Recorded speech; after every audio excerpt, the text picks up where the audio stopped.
제가 미무에 올라오는 사람 환영하듯이 하셨습니다. 여러분들 처음 뵙겠습니다.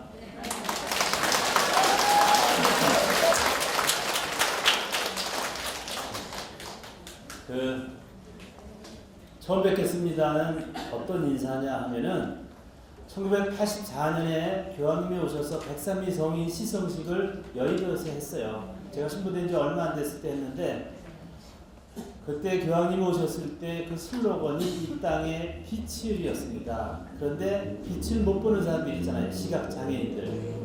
그 슬로건은 그렇게 해놓고 빛을 줘야 되겠다. 그래서 한국 천주교에서 안구 기증을 받아가지고 200명한테 개안 수술을 해줬어요. 그때 어떤 부부가 남편도 시각장애인이고 부인도 시각장애인이었는데 이분들이 개안 수술을 하고 집에 돌아와서 남편이 아내를 보고 한 첫 인사입니다. 처음 뵙겠습니다. 근데 부인도요, 남편을 보고서 예, 말씀은 많이 들었습니다. 자, 여러분들 처음 뵙겠습니다. 제가 앞에서 처음 뵙겠습니다. 그럼 말씀은 많이 들었습니다. 이렇게 하는 거예요.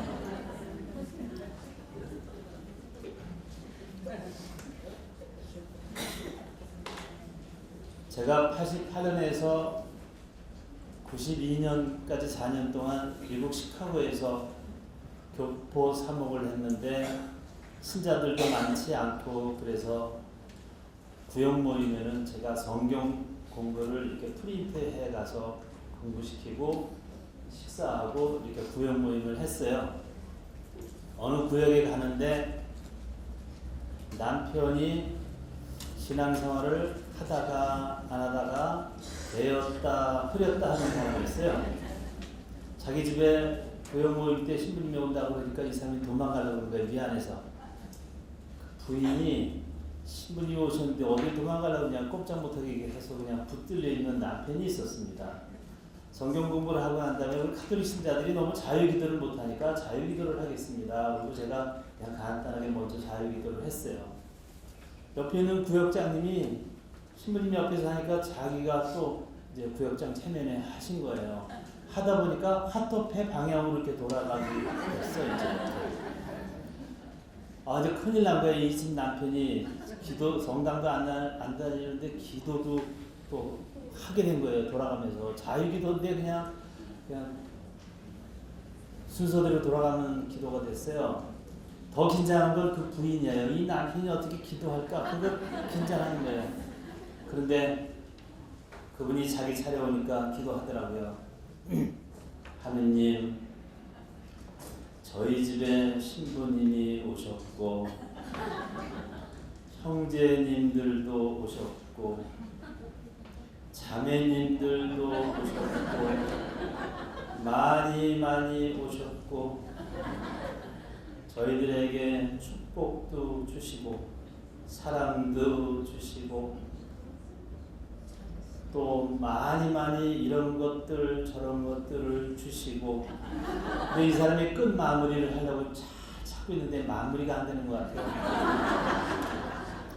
하느님이 알아서 다 주시고 주님의 말씀입니다.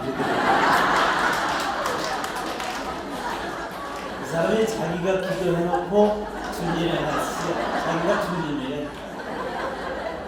근데 더 긴장한 건 그 부인이에요. 자기도 모르게 그냥 하느님 감사합니다.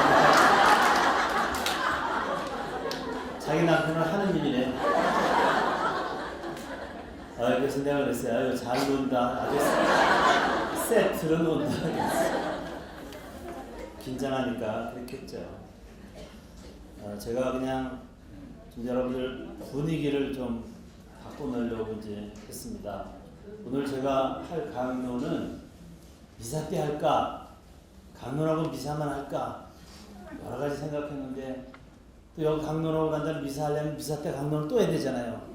그걸 한꺼번에 해버릴까 그러다가 그냥 미사 전에 강론하고 미사는 드리면서 강론 안 하면 되죠 뭐. 그래서 그렇게 하기로 하고 강론을 1시간 정도 할 겁니다. 그런데 오늘 제가 드릴 말씀은 그냥 부활이 어떤 의미인가, 그리고 두 번째 강론은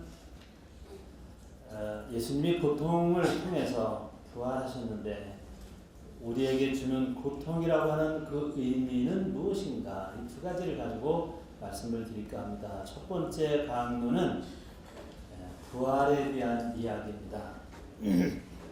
부활은 어떤 날인가? 믿음의 날이고 희망의 날이고 사랑의 날이다. 신망의 이 의미에 대해서 말씀을 드리는 가운데 하느님께서 우리에게 은혜 내려주시기 바랍니다. 여러분들이 많이 아시듯이 첫 번째는 믿음의 날입니다. 우리가 신앙생활하는 것도 다 믿음이에요. 믿음이 없으면 아무 소용이 없어요. 어떤 부부가 결혼해서 사랑 타령을 하는데 사실은 나무로 말하면 뿌리는 믿음이고 열매는 사랑이래요. 그런데 사람들은 자꾸 열매만 생각하는 거예요. 사랑. 사실은 그 뿌리가 믿음인데 믿음이 없으면 부부간의 사랑이 안 생긴다는 거예요. 저 사람이 옛날에 뭘 잘못하고 막 그랬는데 그것만 생각하면 저 사람이 사랑해 살 수가 없다는 거예요. 아내가 생각할 때. 또 남편도 마찬가지겠죠. 부부간에는 믿음이 먼저 뿌리가 있어야 사랑이 열매를 맺는다는 거예요. 옛날 잘못한 거 뭐 나를 또 속이는 것 같고 저 사람에 대한 신뢰가 없고 믿음이 없는데 어떻게 사랑이 생기겠느냐는 거예요. 사람들은 그냥 사랑에 대해서는 생각하지만 믿음이 그만큼 중요하다는 거예요. 그래서 우선 부활의 의미는 첫 번째는 믿음입니다. 유태인 포로 수용소가 여기저기 많이 있었는데 2차 세계대전 나치 산하에 포로 수용소가 많이 있었는데 왈소라고 하는 곳에 유태인 포로 수용소가 있었습니다. 사람들은 가스실로 불려가는 거예요. 너너너너너 이렇게 가지고 10명 뽑아가지고 가스실. 왜냐하면 너무 사람을 많이 죽여야 되기 때문에 시체를 어디서 처분을 할 수 없으니까 차례차례 죽이는 거예요. 사람들이 다 송장의 모습이었어요. 언제 죽을지도 모르기 때문에 이제 죽은 목숨이지만 산 사람이나 죽은 사람이나 똑같은 죽은 목숨이에요. 사람들은 핏기가 하나도 없고 그렇게 죽은 목숨처럼 있는데 어떤 한 청년이 벽에다가 글을 썼습니다. 빛을 볼 수 없어도 나는 태양을 믿는다. 빛이 이 안에 안 보여요. 좀 태양을 믿는다. 나는 느끼지는 못해도 가족들의 사랑을 믿는다. 세 번째로 보이지는 않아도 나는 하느님을 믿는다. 다 안 보여도 다 믿음이 간다는 것입니다. 그래서 이 청년의 글이 벽에 그려졌을 때 송장 같은 그들의 얼굴이 밝아지고 그 눈동자에는 빛이 보이기 시작했다라는 것입니다. 보아서가 아니고 받아서가 아니고 느껴서가 아니라는 거예요. 태양을 지금 보지 못해요. 그 포로 수용소 그 깜방 안에 그래서 태양이 있다는 걸 나는 본다. 내가 가족들의 사랑을 믿지는 못하다. 하지만 내가 고향의 가족들이 나를 사랑하는 것을 나는 느끼는 거예요. 하느님을 지금 볼 수는 없어도 하느님을 나는 믿는다. 계시다는 것을 믿는다. 그들은 짙은 구름 뒤에 엄연한 태양이 있다는 것을 믿기 시작했고 지금 느끼지는 못해도 나에게는 사랑하는 가족들, 친구들이 있기 때문에 그 사랑을 깨닫기 시작했다. 그리고 지금 당장 보이지는 않지만 안개 속에 계시는 하느님을 믿기 시작했다는 것입니다. 절망에 빠진 그들이 태양, 사랑, 하느님을 느끼기 시작했던 것입니다. 우리도 보통 때 하느님이 안 계신 것처럼 느껴질 때가 있습니다. 하는 일이 안 될 때, 또 가족들 중에 누가 나를 이렇게 좀 인정을 안 할 때, 부모님 나를 인정 안 할 때, 몰라줄 때, 동료와도 멀어져 있을 때, 혼자 사막을 걸을 때, 고통의 안개 속을 헤매일 때도 더욱 하느님은 보이지 않습니다. 그런데 부활은 바로 믿음의 축일입니다. 저희 아버지는 얼마나 무서웠는지 몰라요. 제가 이제 그 전에 우리 이야기를 했는데 오늘 처음 오신 분들 위해서 조금 이야기를 하겠습니다. 제가 초등학교 그 시절을 유교가 끝나고 난 초등학교 들어갔는데 얼마 있다가 그때 먹을 것이 없었어요. 저희 고향은 김포 양곡입니다. 촌놈이었는데 삶은 달걀 하나 먹기도 힘들었던 때 어린 시절을 보냈어요. 근데 우리 집은 매년 굿을 했습니다. 근데 저는 굿하는 걸 좋아했어요. 왜냐면 굿이나 보고 떡이나 먹는 거죠. 우리 아버지가 너무 무서워서 형제들끼리 이렇게 방 안에 저잘거리겠다가 우리 아버지가 들으시면 우리는 숨을 못 쉬었어요. 그만큼 무서웠어요. 근데 우리 어머니는 그런 아버지나 살면서 당신 숨소리를 잘 못 내시고 늘 이렇게 뒤쪽으로 이렇게 잘 사랑으로 감싸 주셨어요. 저희 집은 누가 아프기만 하면 우리 어머니는 만신 찾아갔어요. 만신 찾아가서 어떻게 했으면 좋겠습니까? 그럼 그 만신이 3글자를 이야기했대요. 구태라. 매년 구슬했어요. 초등학교 5학년 때는 이 만신이 4글자를 이야기했나 봐요. 더 집안에 우환이 많으니까 대구태라. 대구서 했는데 이틀은 여자 무당이 마지막 날은 남자 무당이 와서 작두를 타고 구슬했어요. 박수 무당이. 작두 2개를 갈아가지고 백설기떡으로 간격을 띄워놓고 붕대를 가면 그 작두 2날을 드럼통을 뒤집어 엎어놓고 그 위에 작대기를 잡고 양말까지 벗은 박수 무당이 정성이 부족하구나 그러면서 굿했던 것이 기억이 나요. 작두 탄 것이 기억나요. 초등학교 5학년 때. 근데 무슨 얘기를 했는지 몰라요. 나중에 우리 어머니가 얘기를 해줘서 이제 아는 겁니다. 우리 형제가 3남 3녀입니다. 제가 막내 아들인데 작두에서 이렇게 얘기했어요. 이 집에 아버지는 잔병이 많다. 우리 아버지는 건장하셨는데 잔병이 많았어요. 이 집의 어머니는 매사 철두철미하게 준비를 잘하기 때문에 이 어머니는 그르침이 없다. 이제 우리 6형제한테 왔어요. 이 집의 큰 아들 장남은 명이 짧다. 우리 형님은 40에 사고로 돌아가셨어요. 이 집의 큰딸 되는 일이 없다. 우리 큰 누나는 정말 결혼했는데 애가 없어서 애를 데려다 키웠는데 자기 부모가 아니라는 알고 걔가 찔통 부리고 막 그래서 좀 되는 일이 없고 작년에 돌아가셨어요. 그 저한테 왔어요. 이 집의 막내 아들 자식이 없다.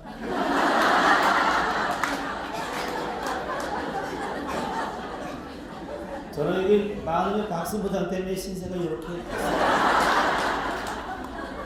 우리 아버지는 굉장히 무서웠잖아요. 우리 어머니가 굿하고 그러면 나중에 별거 다 한다고 그랬는데 당신도 가정을 위한 거니까 따르세요. 우리 어머니가 단호하게 이야기하는 건 굿할 때만 그래요. 그래서 어머니의 강한 모습도 보이는 거예요. 우리 아버지도 꼼짝은 그냥 꼼짝 못한 게 아니라 그냥 져주시더라고요. 우리 어머니는 이틀 후에 대구슬 하고 다음에 이틀 후에 성당에 다니다 개신교회 가려고 했는데 너무 번잡해서 다 싫다. 그 천중에 나간다. 그리고 2살이라고 하면 공소에 나가기 시작했어요. 우리 엄마가 돌았다 생각했어요. 박수무당 앞에 돈도 많이 쌓았던데 왜 성당으로 갈 걸 그냥 가지 대부터 가는지 이해가 안 갔어요. 우리 어머니가 입버릇처럼 이야기한 것이 있었습니다. 종교를 바꾸면 집안이 뒤집힌다. 그래서 이쪽에 안심시켜놓고 대부터 이쪽으로 그래서 내가 우리 어머니가 그래서 내가 얘기했죠. 엄마 집안이 뒤집히기는 우리 집안 저처지나 자처지나 거기서 거기지 뭐 가진 것도 없는 집안에서 그래서 성당에 가게 돼서 영세를 하게 됐습니다.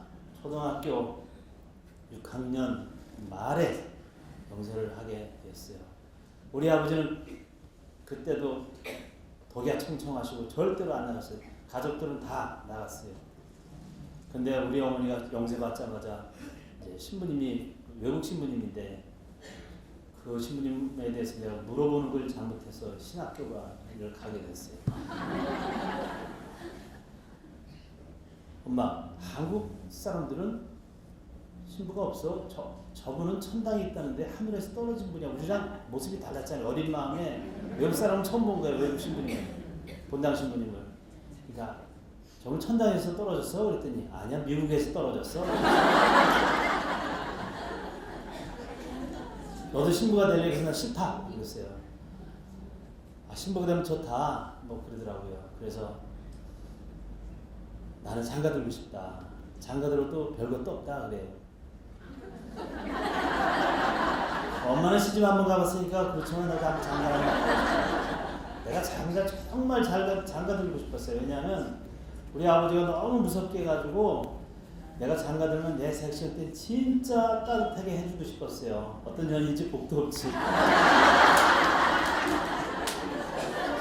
그래서 신학교를 가게 된 거예요. 어머니 뜻 반, 내 뜻 반. 근데 제가 이제 부활에 대한 이야기를 하면서 우리 아버지는 내가 신부 됐을 때도 안 했어요. 우리 형님이 돌아가시고 막 그것이 때문에 병원을 3번 이제 사경을 헤매시고 막 그러면서 영세를 하시게 되었는데 어느 날 어머니가 전화하셨어요. 아버지가 이상하니까 전화 좀 한번 해보래요. 그래서 전화를 했어요. 나 이상하지 않은데요? 그러셔요. 우리 아버지가. 아버지가 이상하대요. 그랬더니 내가 어디 가니까 그러나 보지 뭐 그러시더라고요. 그래서 어디를 가는데요? 그랬더니 나 그냥 어디 가. 어디 가시는데요? 나 예비자비리 나간다.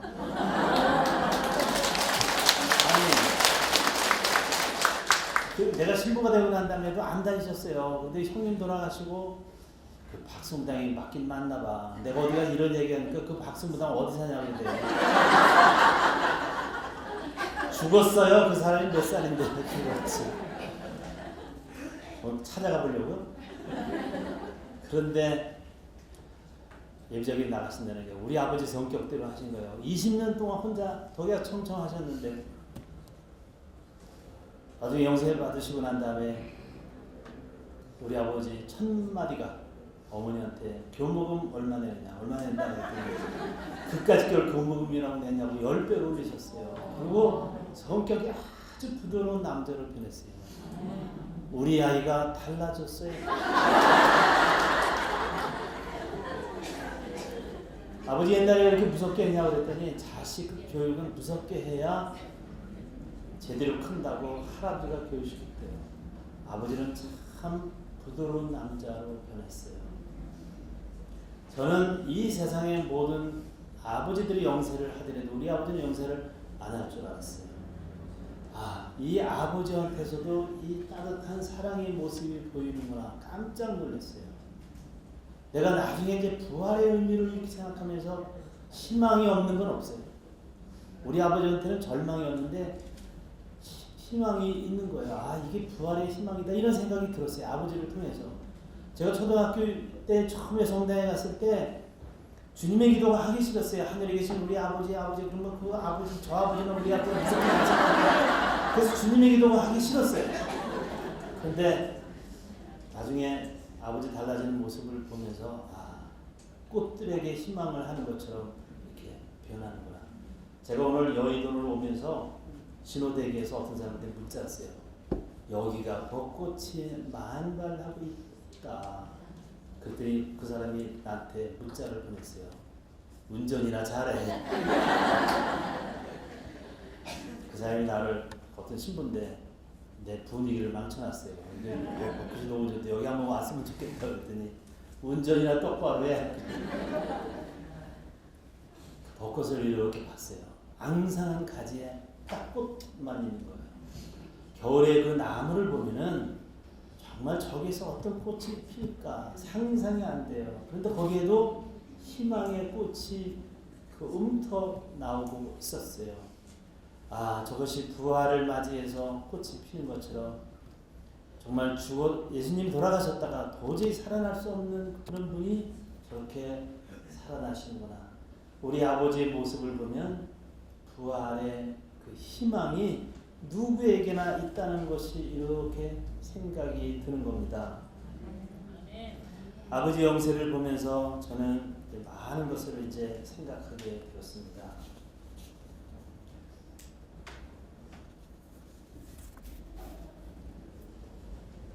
산에서 조난을 당한 사람들이 어떻게 죽는가? 마을을 30분 정도 남겨놓고 죽는다고 해요. 산에서 조난당하면 내려오면 뭐 아래로 내려오면 다 살 것 같잖아요. 내려오다가 이게 끊기고 다시 올라가는 계곡 쪽에서 올라갈 수밖에 없는 그런 상황이 된대요. 첩첩 산중에 막 갇혀져 있으면 올라가다 또 다시 그냥 여기저기 헤매다가 포기하고 죽는데 그게 30분만 더 가면 마을이 있다는 거예요. 다 마을을 30분 남겨놓고 죽는데요. 그 사람들이 희망이 없기 때문에 절망을 하고 죽는 거예요. 그래서 이런 말이 있어요. 당신이 마지막이라고 느낌이 드는 순간 30분만 참으세요. 30분만 더 가면 마을이 들어온다는 거예요. 그래서 사람들이 절망하기 때문에 인생을 망치기도 하고 이제 힘들게 산다는 거예요. 소련의 옛날 소련 철도청에서 이런 일이 있었어요. 냉동실이 있었습니다. 근데 어떤 사람이 그 냉동실에 들어가면은 안에서 할 수가 없어요. 바깥에서 열어줘야 돼요. 근데 마침 어떻게 하다가 열림 장치를 해놓고 들어가야 되는데 그걸 못하고 들어가서 잠겨버렸어요. 아무리 문을 뜯으면 아무도 안 와요. 나중에 3일 후에 그 사람이 시체로 냉동실에서 발견이 됐습니다.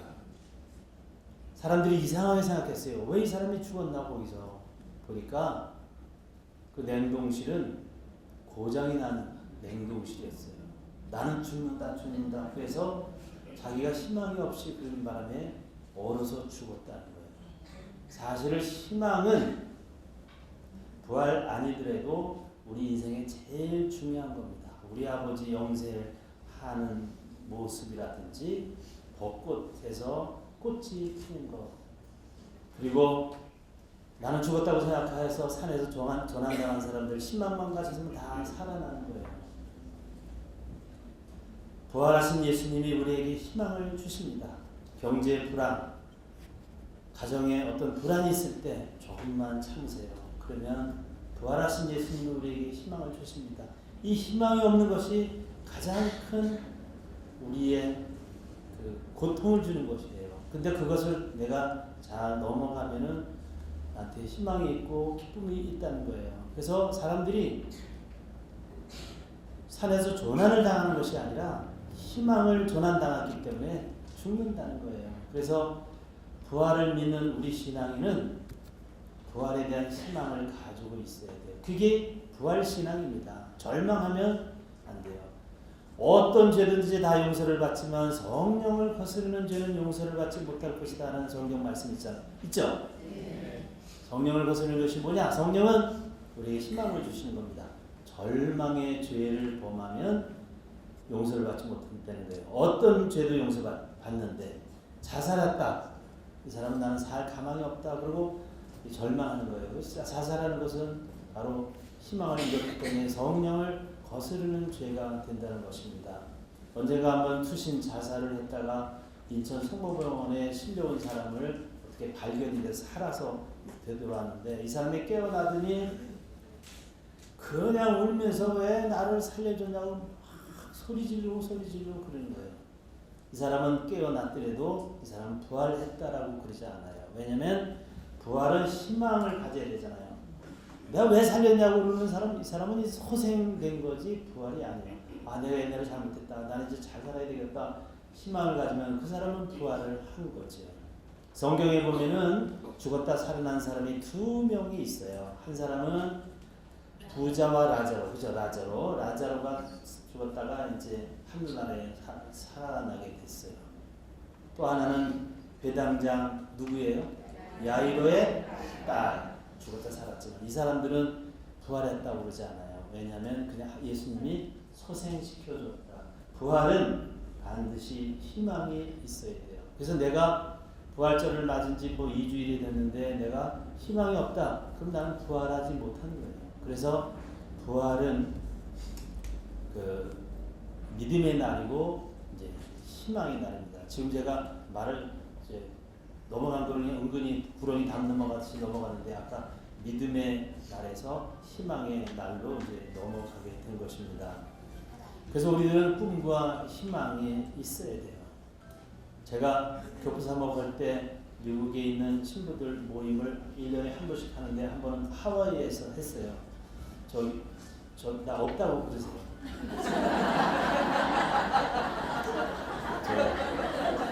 나를 찾느라고 전화하시는 게 아닌데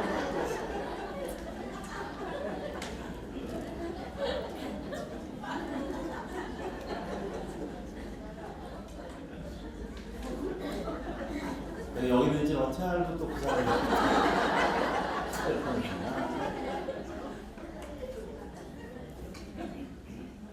저쪽에 있는 분들은 휴대폰 울리는 소리를 못 들고 내가 나 없다고 그러세요. 그러니까 무슨 소린가.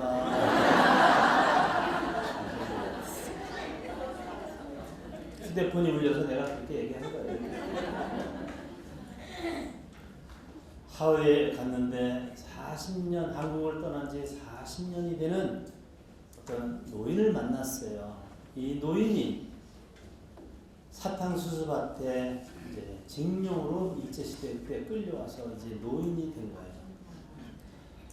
그 사람은 꿈에도 고향에 가고 싶은데 고향을 못 가니까 아주 환장할 때가 있었대요. 근데 이 사람이 아주 그 희망을 갖게 된 것이 하나 있었대요.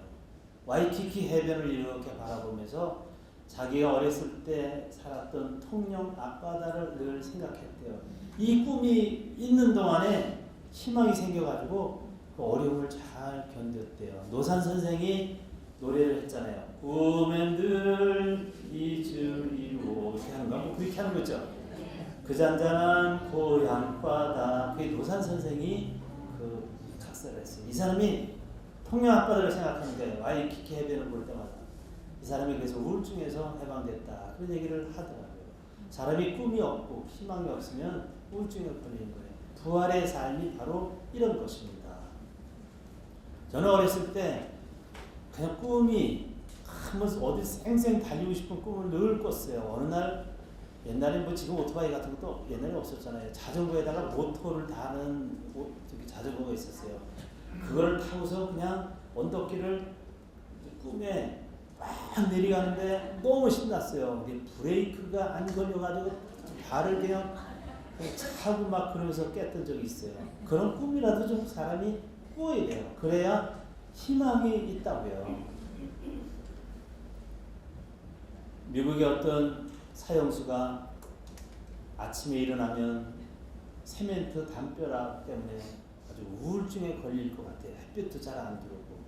이 사람이 꿈이 있었어요. 내가 고향에 가면 가족들이 나를 반길 수 있고 우리 집 앞에는 파란 잔디가 있는 거예요. 그린 그래서 보고 고향의 푸른 잔디 그린 그래서 보고 그런 노래죠. 그죠? 이 사람이 그 꿈을 꾸는 거야. 그래서 감옥에서 잘 견디고 나올 수가 있었어요. 희망을 가지고. 그래서 이 사람이 나와가지고 이 노래를 작사한 거예요. 그린 그래서 보고 우리 가정 안에 앞에 푸른 잔디에 대한 꿈. 그 다음 날부터 이 사람은 이 세멘트 담벼락이 푸른 잔디를 보이기 시작했어요.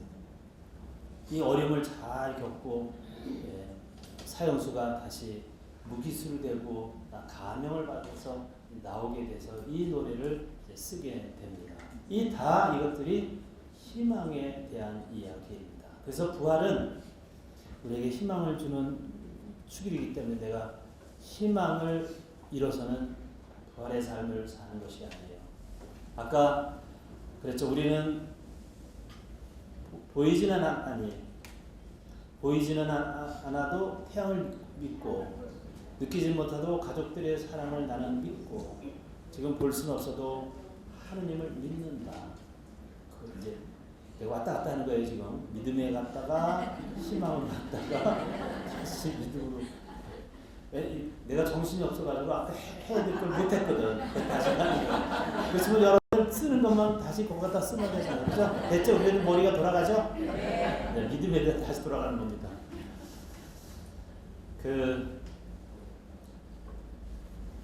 어디까지 했나? 태양에 대해서. 비가 오는 날 비행기를 한번 타봐요. 구질구질 하잖아요. 그런데 딱 비행기가 어느 교회에 올라가면 구름 위로 올라가요.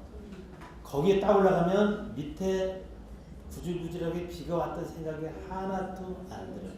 그런데 이 지상에서 저 위에는 태양이 있다는 것을, 구름 속에 그 위에 태양이 있다는 것을 믿는 것이 그 부활의 믿음이라는 거예요. 그래서 우리는 그렇게 믿지를 잘 못해요. 하지만 그렇게 믿어야 된다는 것입니다. 믿음에 대해서 또 하나 이야기합니다. 부활은 믿음의 날인데, 지승용이라고 하는 사람이 쓴 민들레 영토의 빈 사랑이라는 그 책이 있어요. 민들레 영토의 빈 사랑. 이 책의 내용은 되게 이런 것입니다. 아버지가 사업에 실패를 해서 망하게 되었습니다. 그래서 집안의 모든 물건에는 가압류가 들어와서 빨간 딱지로 온통 뒤덮여 있었습니다. 그래서 이 사람은 그날 밤 괴로워서 잠이 들었다가 새벽에 깼습니다.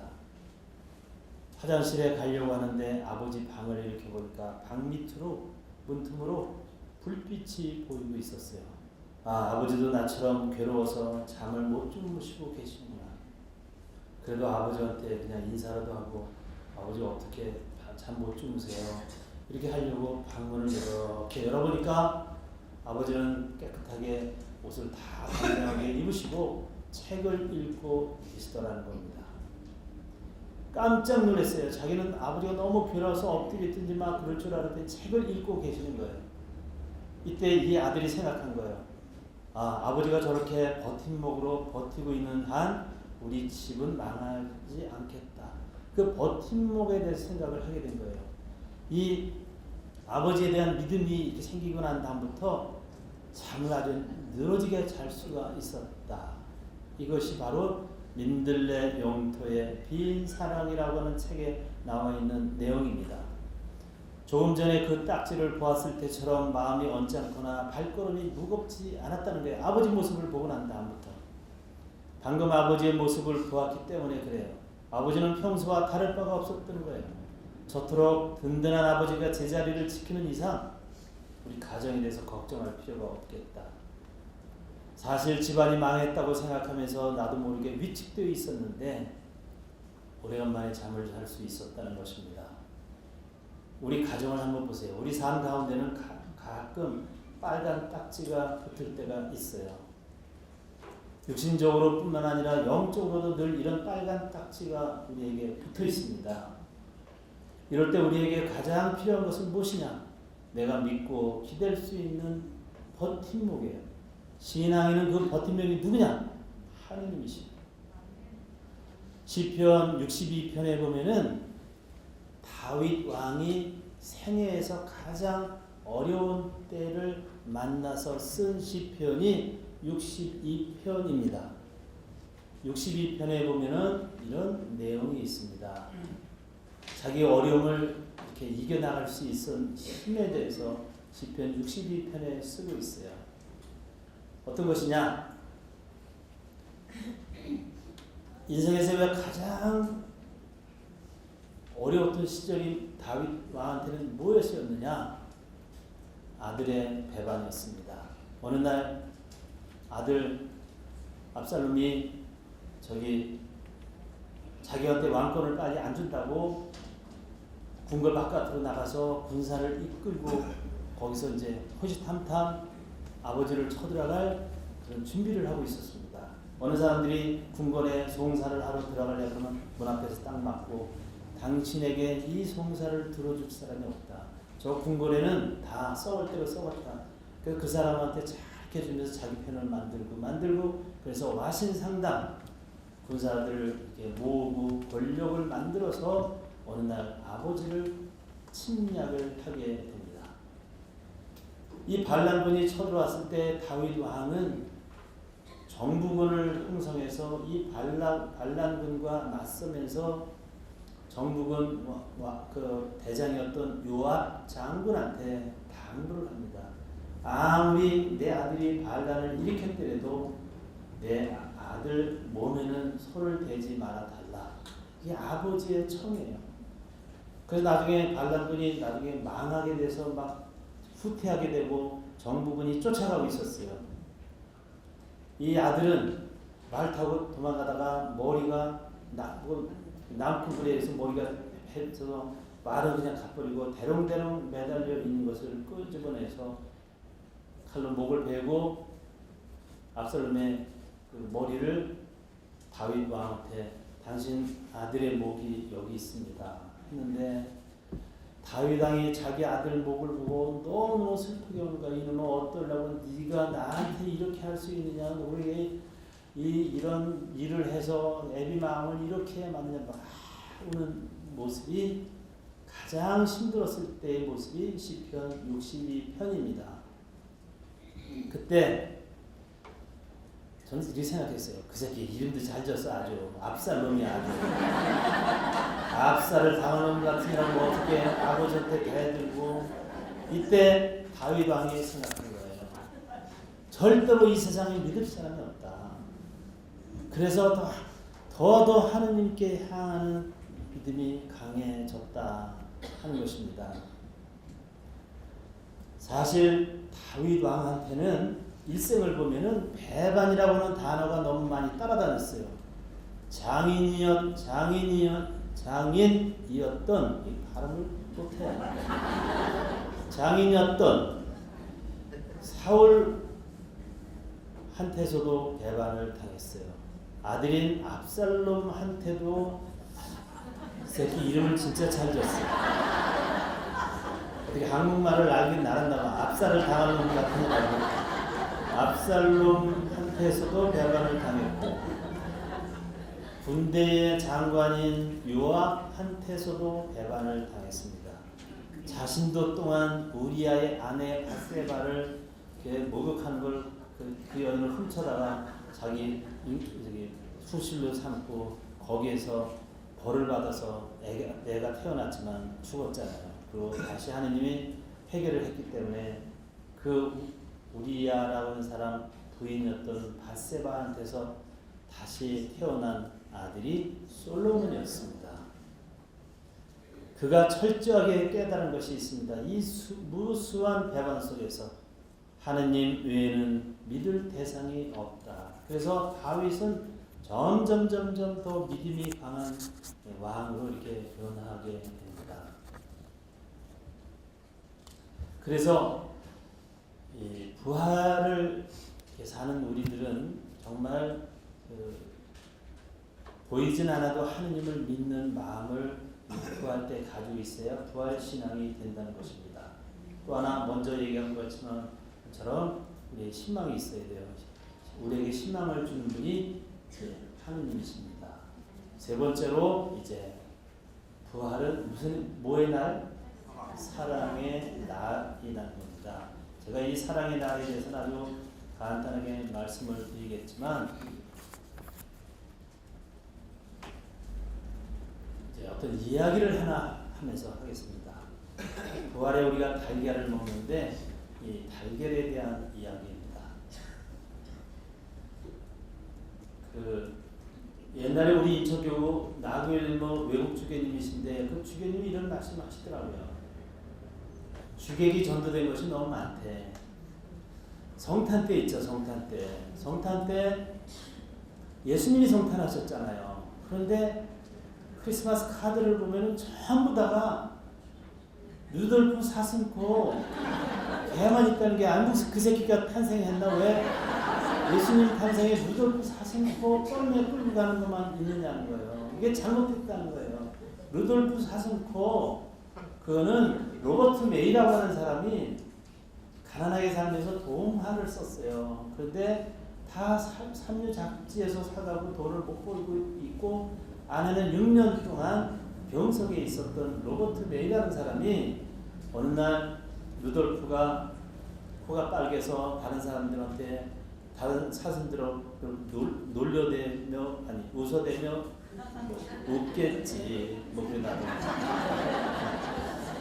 그러다 나중에 산타 클로스가 썰매를 끌어주려 그렇게 해서 썰매를 끌고 난 다음에 그 그 후론 사슴들이 그를 매우 좋아했네. 이게 인생 역전이 된 거예요.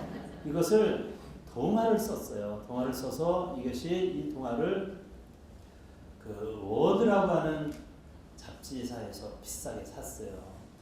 그래서 이 탈고가 돼서 나오기 전에 병석에 있는 아내한테 로버트 메이가 읽어줬어요. 인생 역전된 거. 그랬더니 당신의 모습을 썼군요. 그랬어요. 아내가. 왜냐면 너무 고생만 하고 그러다가 이번 큰 돈을 벌게 된 거예요. 루돌프 사슴코를 이렇게 동화를 쓰는 바람에. 그런데 아내는 이것이 나오기도 전에 세상을 떠났어요. 아주 슬픈 역사가 있는 스토리입니다. 뭐 불 붙는데 해게 지금 코가 빨가니까 뭐 이렇게 놀래댔다. 그런 사슴이 이제 썰매를 끌고 난 다음에 산타클로스가 썰매를 끌어줬다는 것 때문에 성탄에 아주 그 캐롤송으로 들어오게 됐고, 그게 이제 썰매를 끌어가는 카드에 이렇게 나오게 된 거예요. 그런데 주인공이 루돌프 사슴코 아니잖아요. 그 어떤 때 뭐 눈이 오는 뭐 그런 곳에 크리스마스 카드는 아기 예수님이 구유에 있는 모습이 있어야 되는 거예요. 그게 주객이 전도되는데 그건 하나도 없고 전부 다 루돌프 사슴코 그놈과 뭐 포인세티아 종 그딴 새끼들은 다 있으니까 이거는 주객이 전도된 거다. 그래서 그거는 크리스마스 카드가 안 된다는 거예요. 부활 카드도 마찬가지예요. 부활하신 예수님이 그려져 있어야 되는데 거기 부활 카드 보내면 전부 다 병아리 새끼들만 다 있어요. 어느 분당에 갔는데 이렇게 꽃꽂이를 했는데 전부 다 꽃 사이에다가 병아리들만 다 갖다 놓고 거기다가 어디 가니까 딱 하나 있더라고요. 꽃을 딱 근데 동굴이 있었어요. 근데 거기 속에 아무것도 없어요. 빈 무덤이야. 차라리 이게 더 낫다. 이렇게. 좀 앞으로는 그렇게 하셔야 돼요. 이게 우리가 성탄과 부활에 대한 것을 잘못 생각하고 있어요.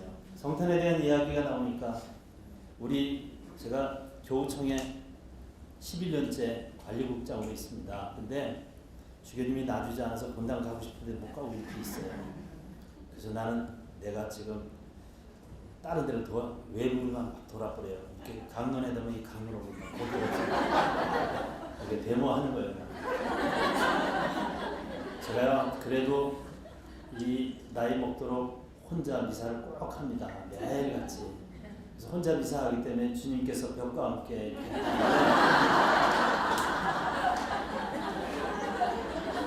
교구청에 있는 신부들이 축일 맞을 때 한 번은 같이 합동을 해요.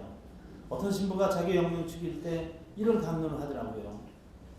자기는 초등학생들 미사가 싫대요. 어느 분당이 초등학생 미사하면 애들이 이상한 질문을 한대요. 왜 예수님은 말구유에서 태어났어요? 그렇게 묻는데. 그래서 이거 잘 데가 없으니까 말구유에서 우리는 우리 집에는 방도 많은데 또 그런데요. 그러니까 어른들이 계속 이야기를 끝이지 않으니까 못하겠대요. 그래서 내가 그때 그랬죠. 앞으로는 아이들이 왜 예수님은 말구유에서 태어났어요? 이렇게 물어보면 이렇게 대답하라고 했어요. 신부님, 왜 예수님은 말구유에서 태어났어요? 응, 엄마가 말이야.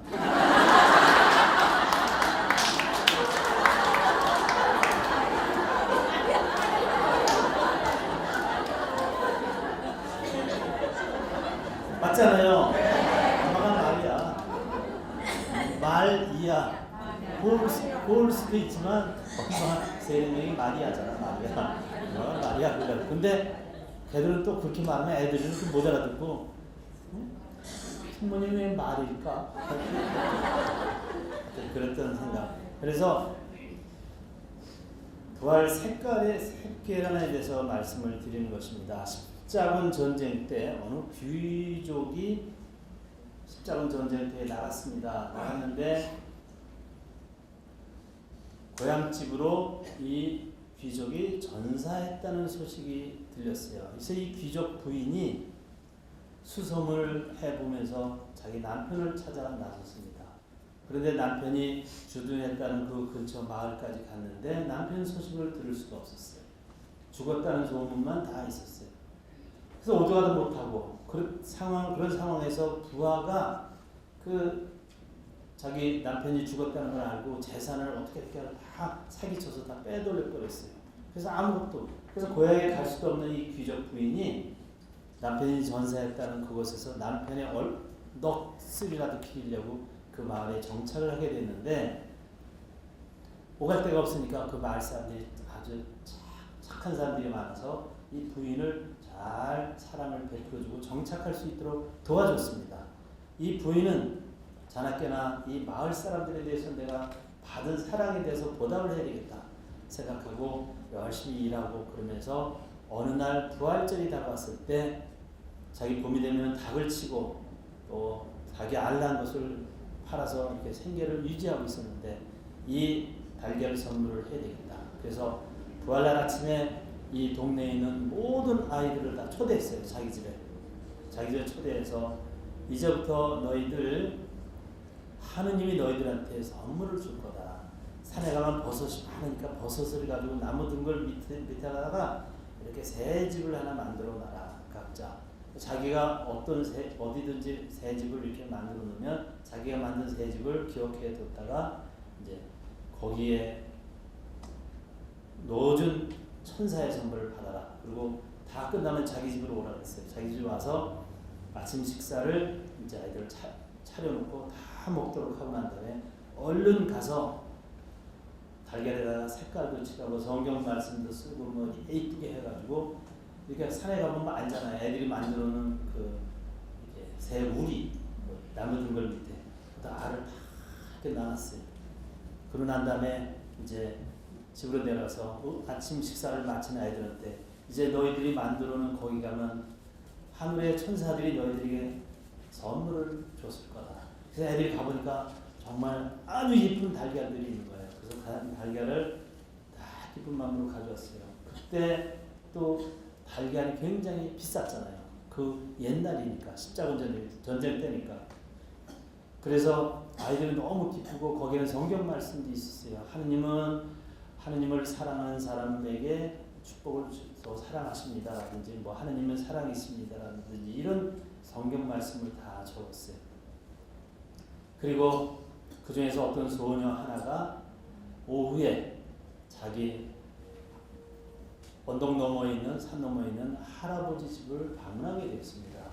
그러다 산에서 어떤 그 부상병을 만났어요. 근데 그 부상병한테 줄 것이 없었어요. 그래서 부상병한테 난 물어고 먹을 게 달걀밖에 없다 하고 달걀을 이렇게 줬는데, 그 부상병이 달걀을 보는 순간 이거 우리 아내 로자린의 글씨다. 그리고 이거는 우리 집 가원의 성경 말씀인데, 그래서 이거 어디서 났나 물어보고 이제 자기 부인을 찾게 되는 스토리가 있었어요. 이 실화인데, 그래서 자기 남편을 만나게 되었어요. 그때부터 부활은 사랑의 선물로 주게 되었습니다.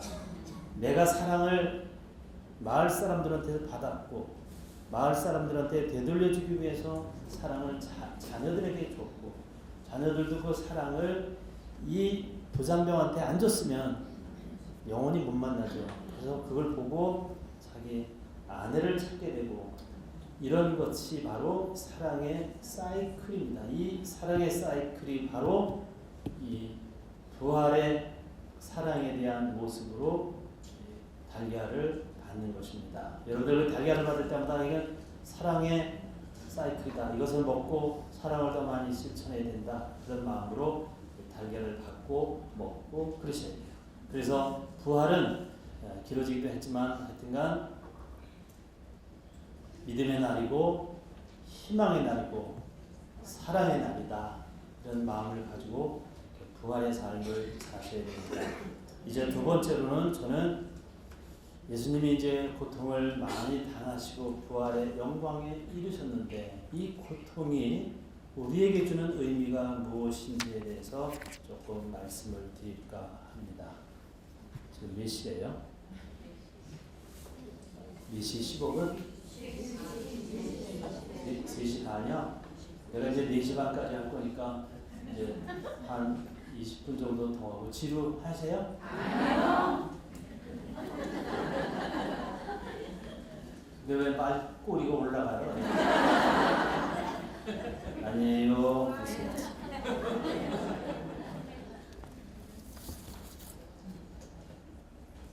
좀 개적인 소리 하나 더 하고 할까? 하고 이제 다음 단어로 넘어갑니다. 어떤 사람이 친구가 이제 나타나는데 눈탱이가 양쪽 눈탱이가 밤탱이가 그래요. 그래서 야 너 왜 눈탱이가 그래? 그러니까 야구장에 갔다 그래서 너 야구공에 맞았어? 그랬더니 그게 아니고 너 야구도 안 좋아하잖아. 안 좋아하는데 어떤 친구가 야구 티켓이 중요한 티켓이 하나 있었는데 비싼 티켓이 있는데 초상집이 생겼다고 제가 못 가니까 가라 그래서 그냥 야구도 룰도 모르는데 그냥 갔었어. 갔다가 이렇게 됐어. 왜? 근데 왜 그랬어? 야 야구를 보는데 뭘 나는 룰도 모르니까 뭐 던지고 방망이 때리고 뭐 와와 소리 지르는데 뭐 룰도 모르니까 뭐 괜히 왔다 생각하고 이제나 저제나 이제 가야 되겠다 생각하고 있는데 배낭안에 홈런이다 그러면서 사람들이 와 일어나서 춤을 추는데 다 미친놈들 같더래 다. 예. 자기는 무슨 의미인지도 모르고 그냥 앉아 있었대요. 홈런이다 그러는데 재미도 없고 근데 앞에 있는 여자가 홈런이다 그러고 청바지를 입었는데 홈런이다 그러는데 자기는 그냥 앉아 있는데 그 사람 히프가 이렇게 보이는데 청바지가 히프 사이로 이렇게 들어가 있더래요. 그래서 뭐 얼마나 불편할까 생각해가지고 뒤에서 저 사람 도와주려고 청바지를 잡아가지고 이렇게 쳐줬어요. 근데 어디서 무슨 주먹이 하나 날라오는데 맞았는데 내가 왜 맞았는지 모르겠거든요. 나는 좋은 일 해줬는데 아주 기분 나쁘게 그냥 나가야 되겠다. 여기 뭐 좋은 일 해줬는데 왜 맞고 룰도 모르고 그냥 갖다 쳐서 가려고 그러다가 보다 기회를 놓치고 있었는데 또 홈런이다! 그러면서 나를 다 일어나서 춤추고 막 좋아 그러는데 자기만 앉아있는데 또 앞에 그 여자 보이는데 그때 깨달은 거예요. 아, 내가 왜 맞았는지를 알았대요. 저 사람은 껴져 있는 것이 편한데 내가 펴졌기 때문에 맞았구나 생각하고 두 손가락으로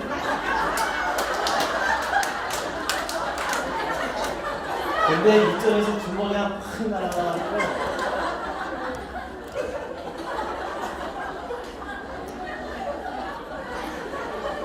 야 나는 왜 맞았는지 모르고 나는 빼주고도 맞고 껴주고도 맞고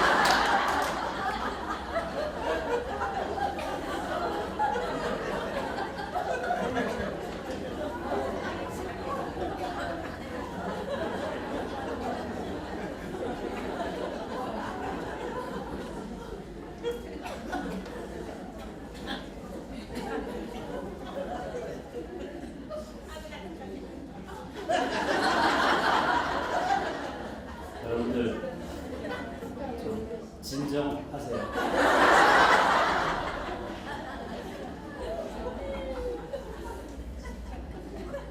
고통에 대한 이야기를 이제 시작하면서 분위기가 좀 그래서 깔아앉는 의미에서 노래를 하나 하겠습니다.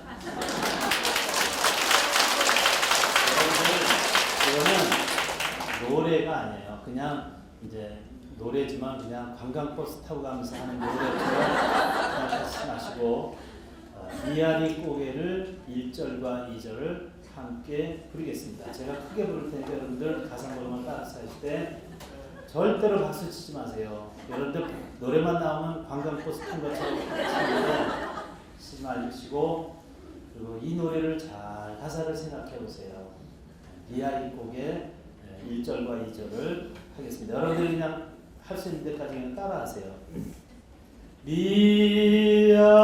미아리 눈물 고개 님이 넘던 이별 고개 같이 합니다.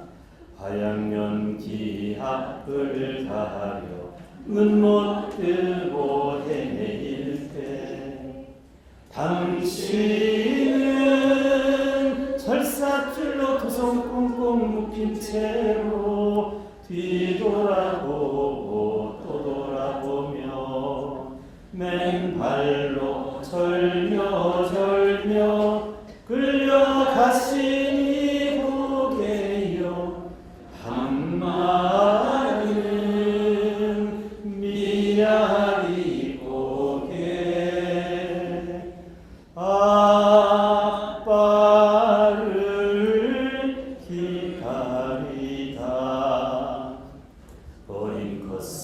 잠이 들고 동지 섣달 기나긴 밤 폭풍 한술 몰아칠 때 당신은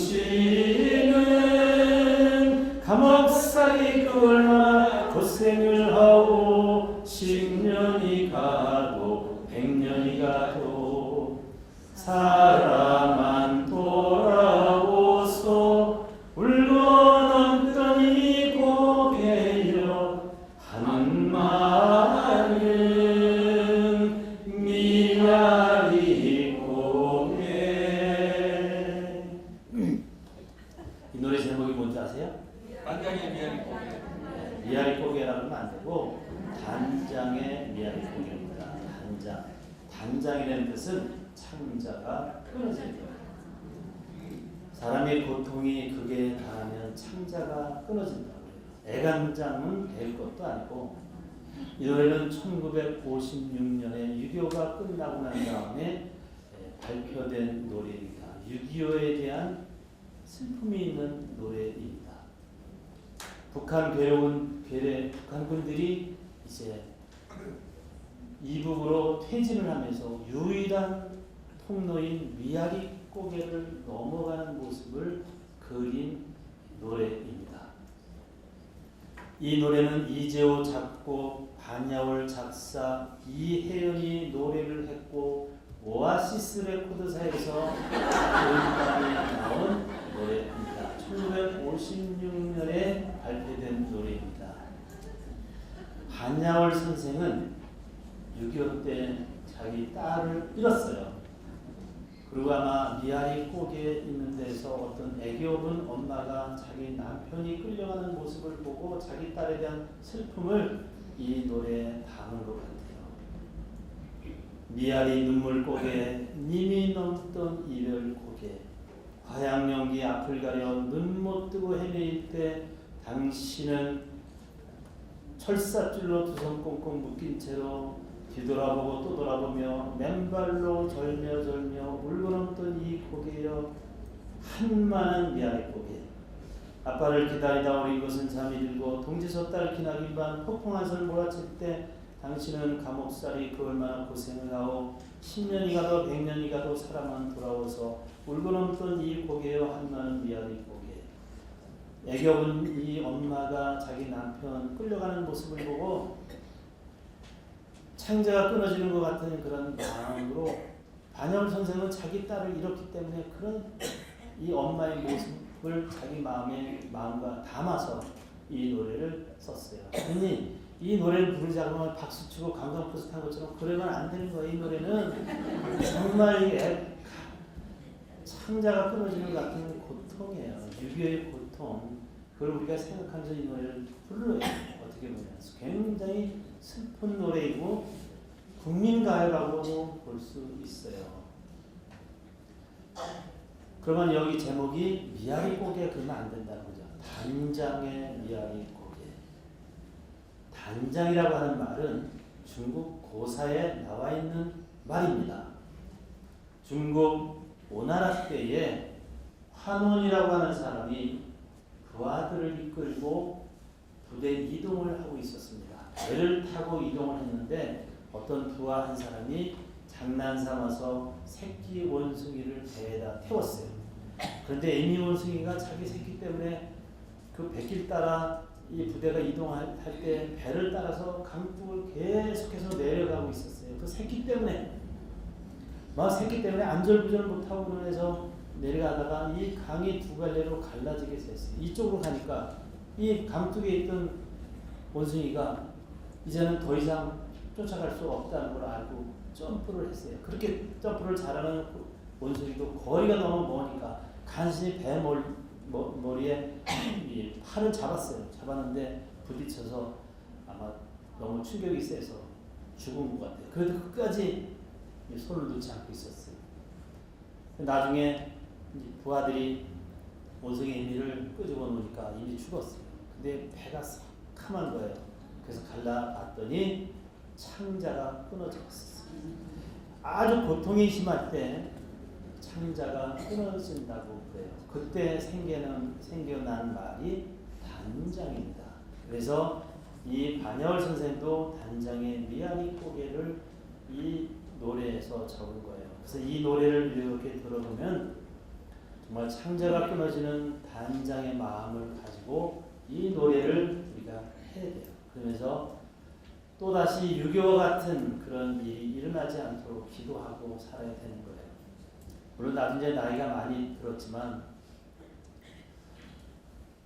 젊은 신부들도 마찬가지예요. 사실은 이북에 대해서 잘 알지도 못하고 다뭐 햇빛 정책 그런 거 하지만 다 어린 아이들의 잘못된 판단이 많아요. 신부들도 마찬가지고.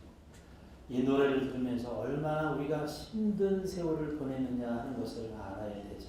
정말 단장의 마음이 이 애기 없는 엄마는 10년이 가도 100년이 가도 사람만 돌아와서 그랬는데 뭐 이제는 끝났지 뭐 사실은. 그 애기가 벌써 이제 한갑이 넘었으니까.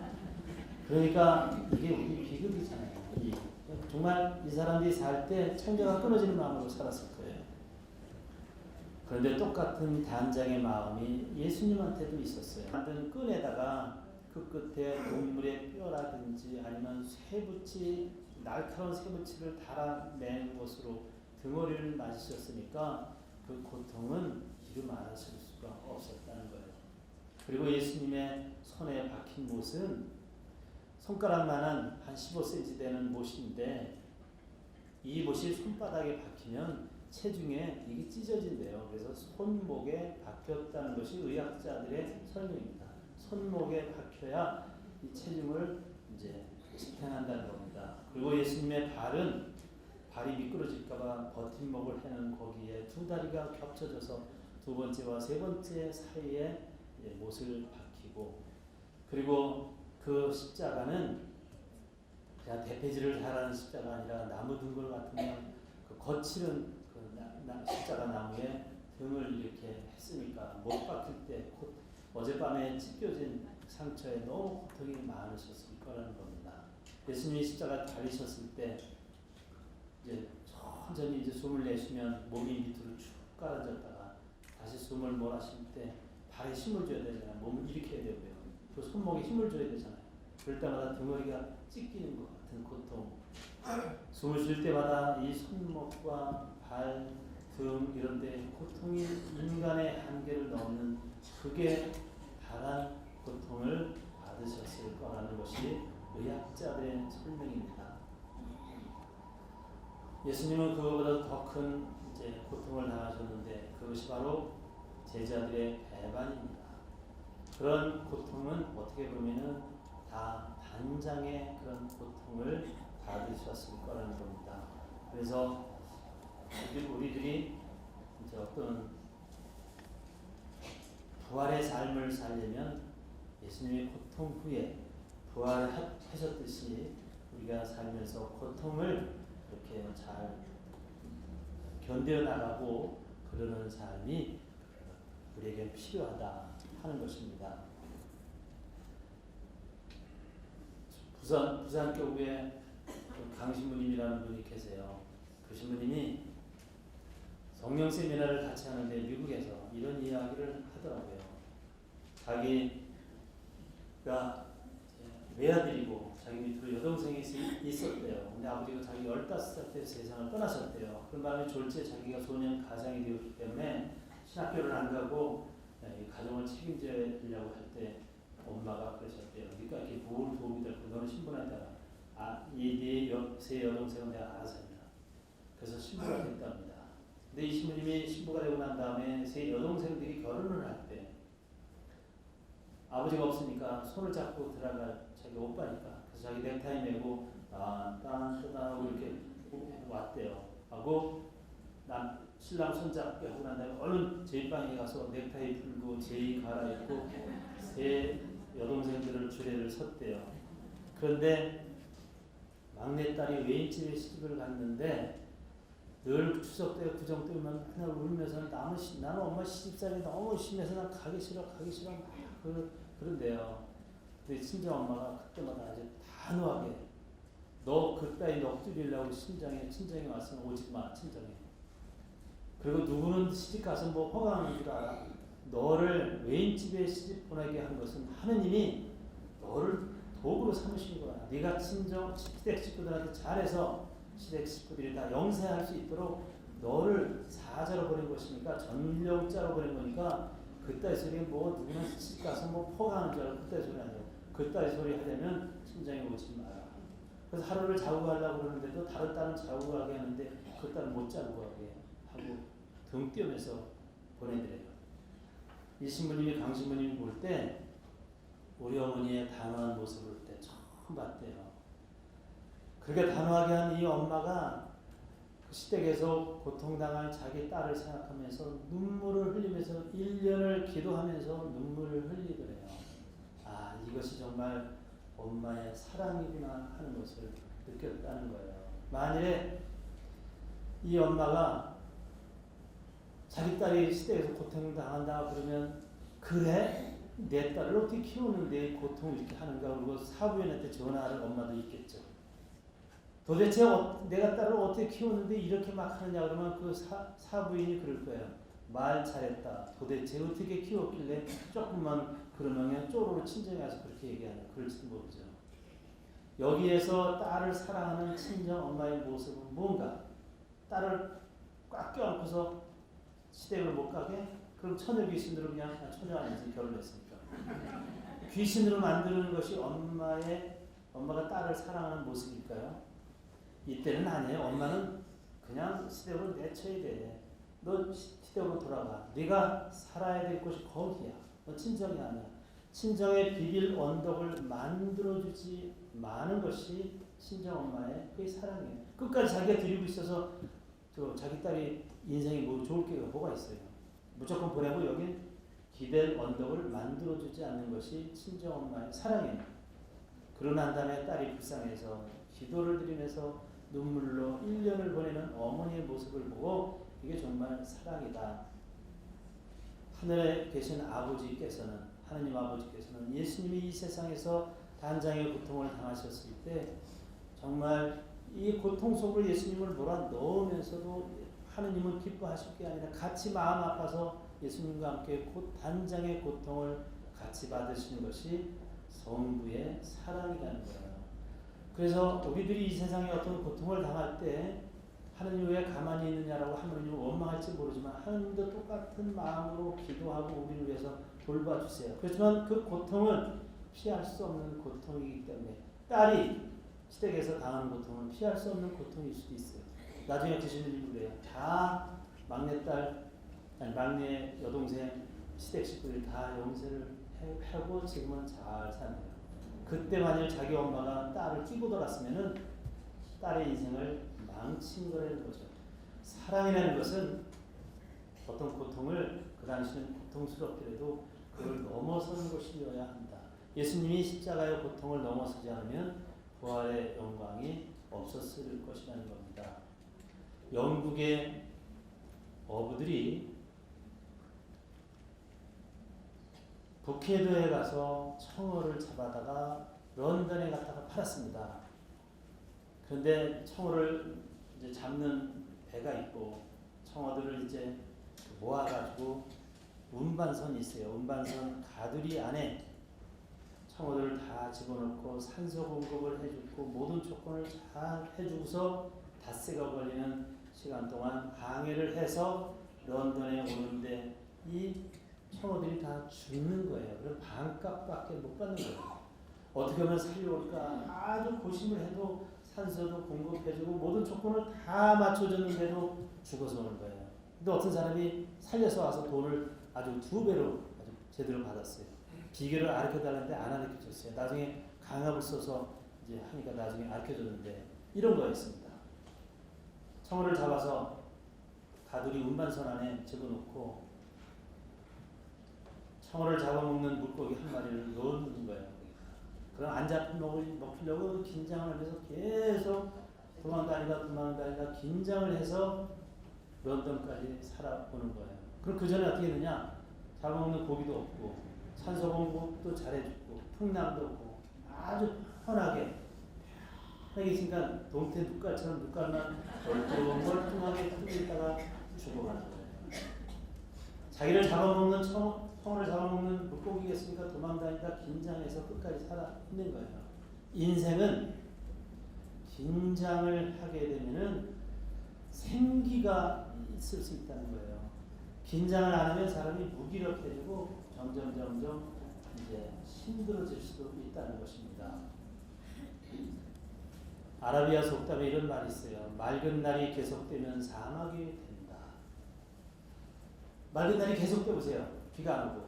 그러면 사막이 되죠. 그 땅이. 그런데 인생에도 맑은 날만 계속되면 사람의 마음이 사막이 됩니다. 인생에는 가끔 굳은 날이 있어요. 고통이 있어요. 고통이 있어야 이것 때문에 남의 고통도 알게 되고 인간미가 있게 돼요. 금수저로 태어난 사람들, 이 사람들은 남의 고통도 모르고 그래서 헤쳐나갈 수 있는 힘이 없어요. 금수저의 반대는 뭐라고 해요? 흙수저. 이거 흙수저. 어떤 국회의원 후보가 자기는 흙수저라고 그러는데 금수저의 반대는 흙수저인가?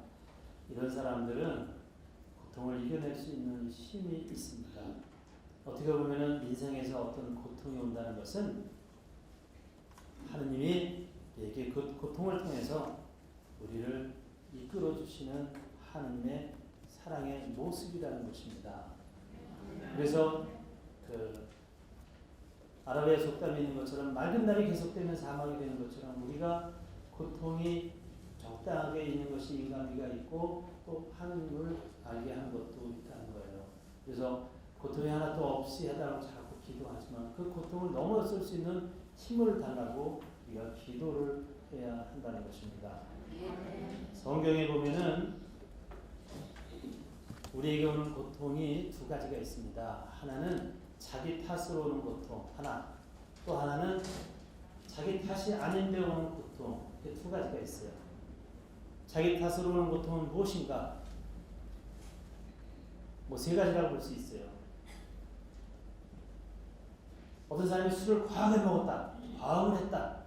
그 사람은 그 다음날 속이 쓰리고 아파야 돼요. 자기 과실로 고통이 오는 거예요.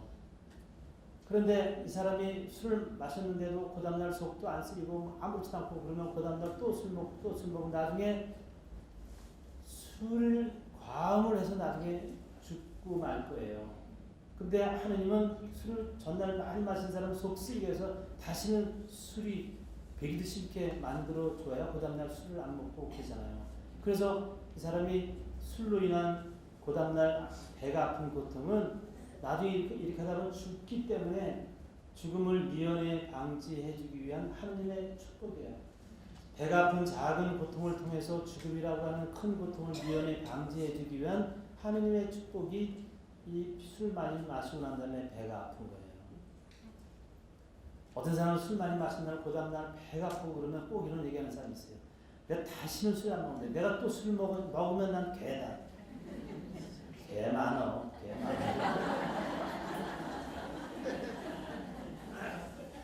제가 젊을 성당에 있을 때 우리 총무님이 술을 좋아했어요.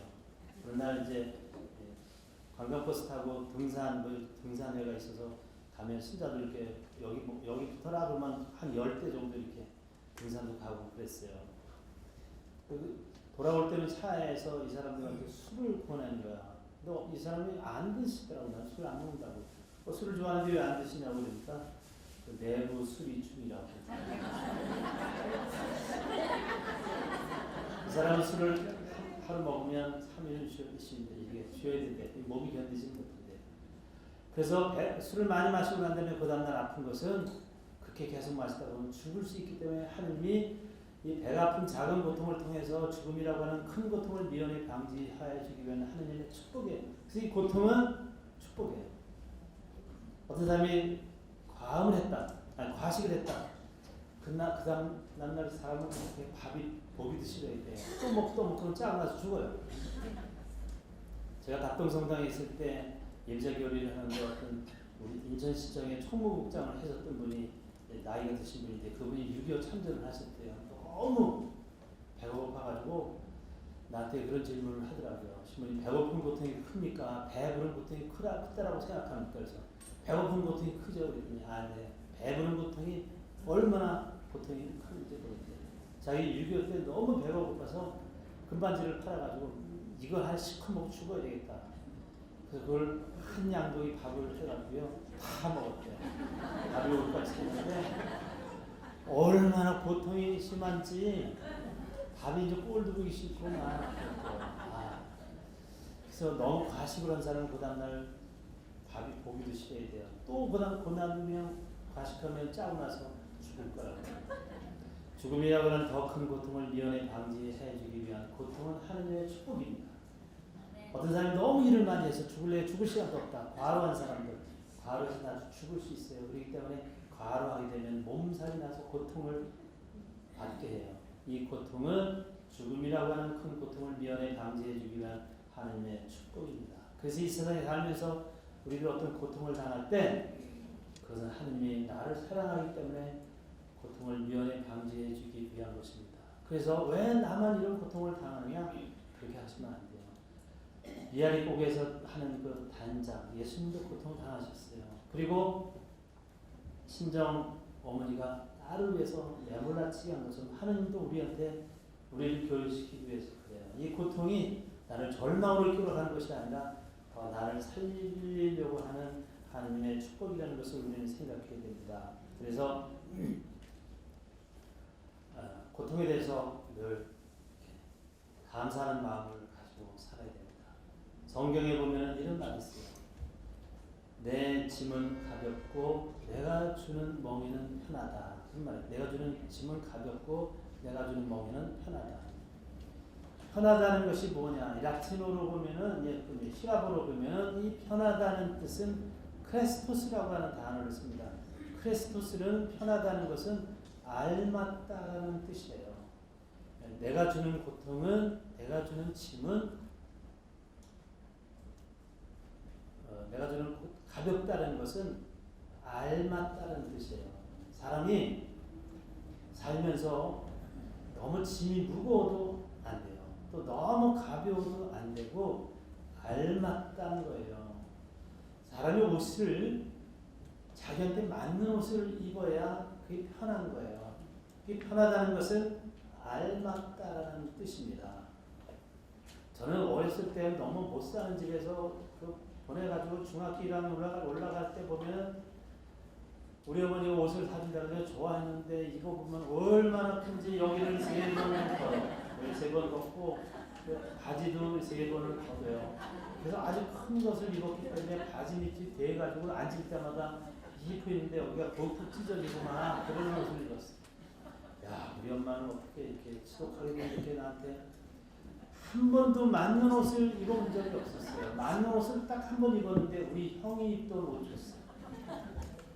그래서 이 옷이 1년 지나면 이제 한 단을 풀어요.